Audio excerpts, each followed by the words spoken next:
تاسو چې کوم نن په کوم سوچ باندې راغلي یې عمر بابا ستاسو سره دی تاسو راغلي یې چې یاره پښتانه قوم به یو شي په اتحاد باندې وشي د دوی به یوه خبره یو به یې سوچ وي آیا دا ستاسو ذهن باندې دا به وشي داسې او چې ډېره مهرباني زه خو ستاسو ډېر زیاته شکریه کوم زه هم نن د ډمبۍ صاحب ته راغلم دا زمونږ دروند مېلمه بلکې زمونږ مذهبي پښتانه عمر صاحب او د کابلګام دلته راغلی و حاجي محمد صاحب زمونږ مولوي سنګړی والا یا د دې ستاسو چایمن نظیر رحمان صاحب دی نور ټول دا دې مشران چې د ډمبۍ صاحب موږ سره کېناستو دلته دعا مو وکړه په بهر لحاظ دا بابا راغلی و د کابلګام عمر صاحب او دی هم کوستانۍ دی دغه ځای دی یو معروف کوستانۍ دی دا خو د یو تعزیت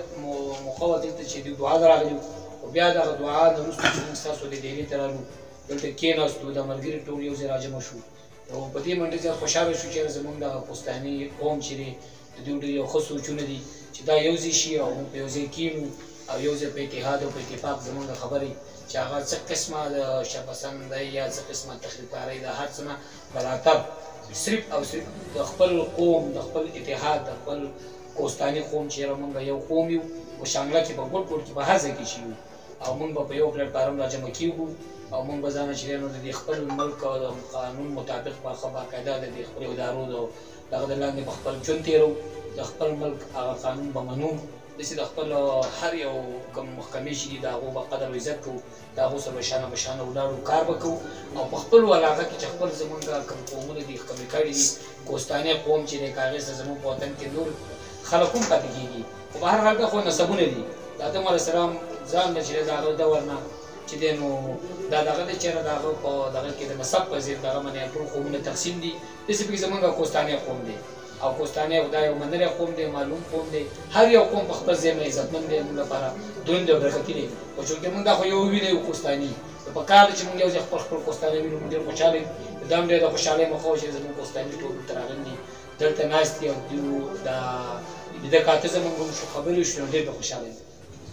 دا سوچ به کامیابۍ طرف ته لاړ شي دا خو دی کامیابه دې کې خو ناکامي نشته موږ خو څه نوی تنظیم نه جوړوو زموږ زور طاقت هغه دی چې موږ کوستاني یو او کوستاني چې هر ځای ته ځو که کابلګام ته ځو که په مخوزو کې یو په پرون کې یو په شانګله کې ګوټ ګوټ یو بلکې که بهر ځایونو کې یو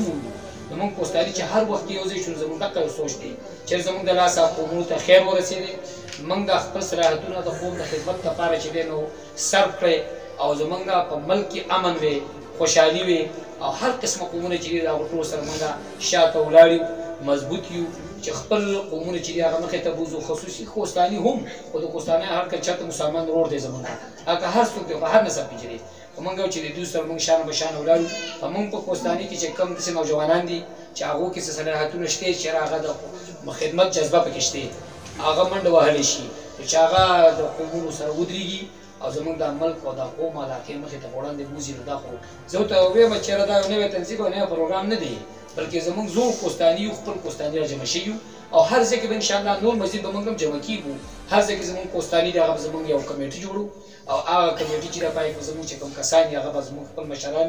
او هغه مشران به موږ لپاره مخې ته خپله خبره اتره کوي زموږ په علاقه کې څه نش نیمګړي زموږ مسایل دي زموږ ضرورتونه دي څه کمي نو هغه به موږ خپل کوستاني ورور ته ځکه زموږ به ټول څه په پردیسونو کې څه په نورو کارونو کې څوک چې موږ کې داسې دي چې هغه کې وس والا دي تکړه دي چې هغه د قوم او د ملک دپاره منډه ووهي د خپل غریب دپاره منډه ووهي دا خو منلې خبره ده